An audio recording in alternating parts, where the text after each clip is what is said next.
Ben, phase 3? Yeah, sound good. Yeah, he's on your position. Yeah. Arne, Gary Neville after the game on Sunday labelled you as huge favourites for the title, so how do you see it now? Is that the first one he does, isn't it? First time he does so. He had a different opinion in the start of the season about us, which probably most people had, so he was not the only one, except for our fans. I've said many times already, we don't look at it at this moment like this. We know we have a difficult week coming up again, and where we fought Madrid and City were very difficult teams to face, which they actually were as well. I think it's even harder to go away in an away game to Newcastle, so we're not even halfway to the season yet. But it's a good position to be in, that's definitely true. Not just a difficult week, because okay, you've got back-to-back away games in the Premier League, but 6 of your next 9 games in all competitions are away from home. You're playing every 3-4 days in that period as well, so just how challenging is that, particularly when you're there to be shot at now as well? Yeah, maybe the last thing makes it difficult, but I think if Liverpool is number 1, 2, 3 or 4, it is always a very special game for the teams we face, so it doesn't matter that much what the league table tells you. If Liverpool comes, then all the stadium is sold out, and everyone wants to play us and wants to have the best game against us, like they have against Arsenal, Man City and all the others. So the good thing is for me that it's not only us who play that many games. So for example, if we face Everton next week, they've had a game during the week as well. So mostly we face teams that are rested for a week because we play Champions League and some others don't. But now many teams have many games because it's England. We play a lot of games in this period of time. But yeah, I wasn't aware of the fact that 6 of the 9 were away, but now you tell me it makes it even more difficult. But we're ready for it. And just aside from the game, I'll go back to Mo, because there was a hint at the weekend that it could be his last home league game against Manchester City, and obviously subsequently there have been reports that he's exasperated the contract situation at the moment. Just to put it a little bit differently, is this all just part of the dance before everything's agreed and Mo commits his future to Liverpool for another season?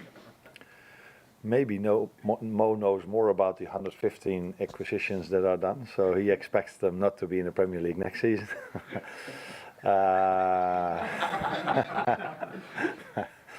And I do expect them in the Premier League. No, I think the boring answer is always the same. This is not the place for me to talk about Mo's contract, and maybe I've said already too much about the joke I just made, so that will probably get the headlines.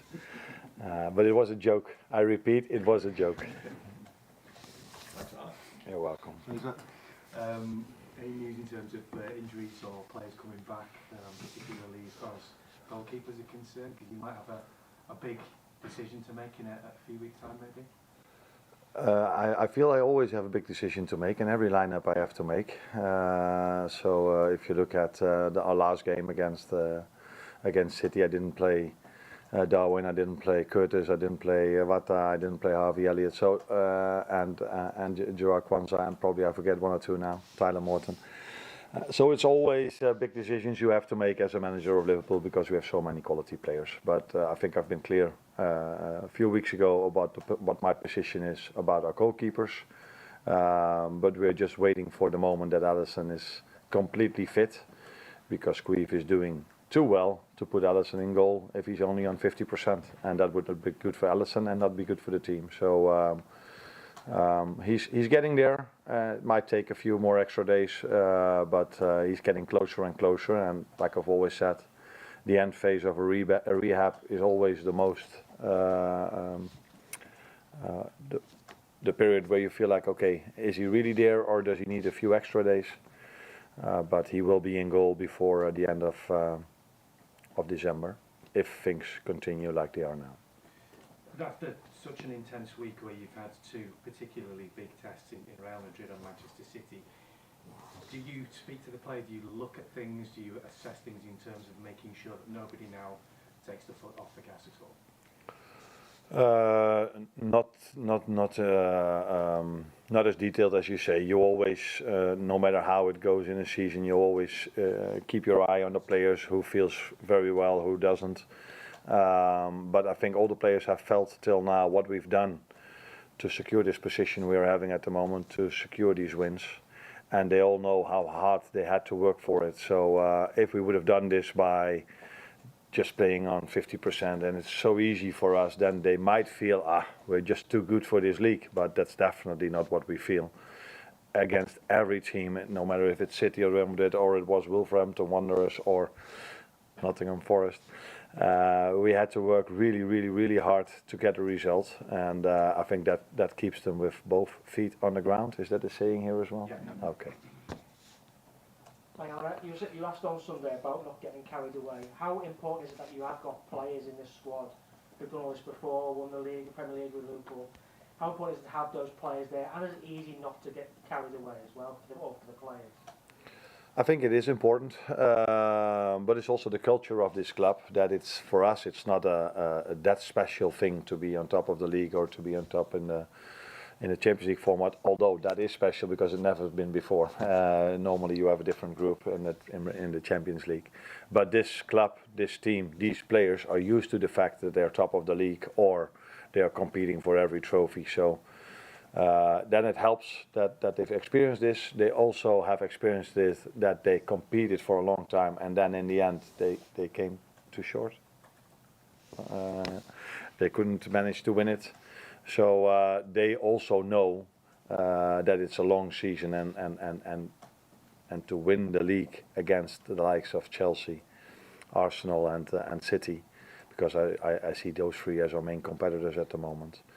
They all know that we have to be for 9-10 months on top of our game, because if you let down for a second, these clubs show up immediately. So so that is a combination of factors, that they have the experience, but they also see the quality of Chelsea. They've experienced the quality of Arsenal and also of Chelsea and of City already. So they know we have to stay on top of our game. And they're now facing Newcastle, which is the team that have won at home from Chelsea, at home against Arsenal, and had a draw against City. So they don't need me to tell them how difficult the game of tomorrow will be. And Cody Gakpo is in a great spell at the moment. 6 goals in his last 7 games, his best spell since he's been in the club. How much were you looking forward to working with him when you first came here? And is he a player who can score 20 goals in a season? Unfortunately, I've experienced that already, that he is able to score 20 goals in a season when he played for PSV Eindhoven, when I was at Feyenoord Rotterdam. And he almost every time scored against us, so he was able to score it in that league, and he's definitely able to score that many goals here as well. Just like Lucio, just like Mo, just like Darwin or Diogo, they're all capable of scoring that amount of goals. Now, unfortunately for them, they have so many good players around them that they don't start every single game, because that would help for them to get the numbers even higher. But if I combine the numbers of Cody and Lucio, we probably have, they probably maybe are coming close to the numbers Mo has. So it's the position that has to bring the numbers, and the same for the 9 position, as well for the right winger position. But Cody is in a very good place at the moment. But I think you agree with me that Lucio is as well. Thank you. You're welcome. Arne, you've got the best defence in the Premier League, but with the injuries you've got there, is that the area the team's probably going to come under most pressure in December, because you haven't got maybe the cover you'd like or the chance to make the change? Yeah, you tell me we've got the best defense because we've conceded less goals. Yeah. So that doesn't mean we only have the best defense. That means we have 11 players that work really, really hard not to concede a goal. But I agree with you that our last line has impressed this season, and maybe season before as well, but this season a lot as well, because every time they have to defend, they are there, as well as our goalkeeper. So yeah, if in another line, is that the way you say it? So midfield, attack or defense, we would have had this amount of injuries, that would have worried me as well, especially because I knew, and it's been just said, that we've got 9 games coming up in this month. So to go into that month with only 5 defenders is not ideal, but it's part of everyone's season. and we played just as many games in October in January. So yeah, whenever you have got some injuries in a certain line, it's always a bit of a worry. But I trust the players we are having now that they do everything they can to stay fit, and we have to take smart decisions in this as well to keep them available for this month, because if you face the likes of the clubs I just said, you cannot have a month where you don't have the results, because then they will be back. You've got the smart decisions. In terms of fullbacks, you haven't got a really genuine cover at fullbacks, and you brought Jarrell on to cover for Trent. Are you going to have to make some sort of smart decisions there in terms of covering the fullbacks, because you haven't got the genuine article there to come in? Yeah, it depends always on the result. If people judge it as smart, but we have to be creative. Maybe that's a better word to use. For the moment that we cannot use Trent. So last weekend against the City, we didn't thought it was smart to play Trent for 90 minutes after his injury, and that's probably going to be the same tomorrow and on Saturday as well. So then we have to be creative, and for me, playing Jarrell over there is not so creative. He's able to play there, but maybe for whatever reason, if we need Jarrell as a centre back because one of the centre backs can't continue the game, then we need to be even more creative. And if it works out, you would probably call it smart. If it doesn't, it's one of the stupidest things I've done till now. Hi Arne, I wanted to ask you about Mo Salah, a football question. Yeah. His goals and assists have been worth 20 Premier League points so far this season, and he's contributed to 53% of the total of the team.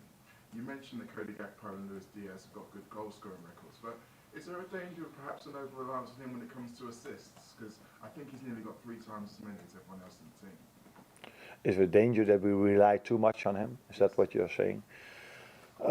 A bit, because but only for the fact that he can, because he's also a human being, and it happened to him last season that he can get an injury as well. And since Federico Chiesa has had a difficult start to the club because of injuries, we don't really have a replacement for Mo. The good thing is that Harvey Elliott is getting fitter and fitter again, and he played this position many times as well.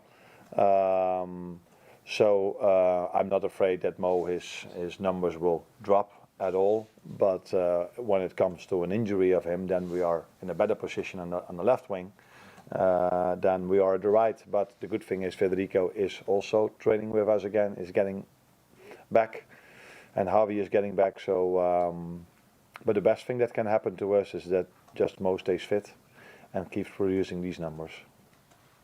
Arne, just back to the defensive team. Gomez obviously came in for Karate. He's not had loads of football this season, but every time he comes in, he's barely put a foot wrong. How much of a testament is that to sort of his mentality, his quality, that he keeps coming in without necessarily having loads of rhythm and performing? Yeah, I think everybody sees his quality, but for exactly the reason you just said, it shows how his mentality is, how impressed I am by his mentality, because it's not always easy to come in during a game or to replace a player that did so well, and I think Konate did really well. And it's not for the first time he's experiencing this. So some players can do this for a season, and then they're like, yeah, now I want to play, I want to go somewhere else. And Joe is patient in a good way.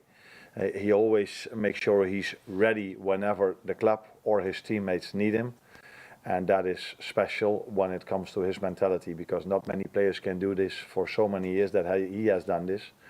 But last season he played many games. I think you could call him a starter that season, and in some other seasons maybe he was more of the first choice, not the first, the second choice in every other position in the last line. And for him to keep doing this probably tells you a lot about his mentality, but also what he does on a daily basis in training sessions and at home to stay as fit as he is, because he's incredibly fit and ready to perform, and that is more special than people think it is. That's definitely true. That's one, Bill.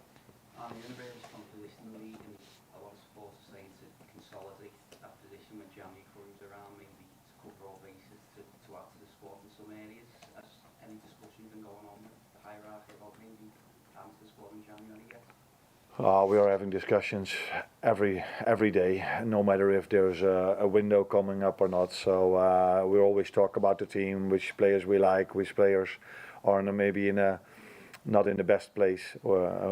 Fortunately, we talk more about the ones that do well, because almost all of them do really well. And yeah, it is a bit of a worry that 3 defenders are out at the moment. But the good thing is, if the window opens, the defenders are back. So I've said many times in the beginning of this season, I'm so happy with the squad we are having, and that's not to say if there will be a chance in the market. This club has always shown that they are going for it. That's also what we did with the goalkeeper, which is not even with us at the moment, but we felt it was a chance for us to do it. So that is where this club is known for, and these people like Richard and Michael Edwards are known for. But we are mainly focused now on Newcastle, on Everton, and all these 9 games that are coming up. But yeah, it's normal that we also have conversations about our squad and what can we expect. Can something change, yes or no? Which are the chances in the market? Thank you. Break up next stop. Thanks, Arne. Thanks, Anna. Go back. Cheers.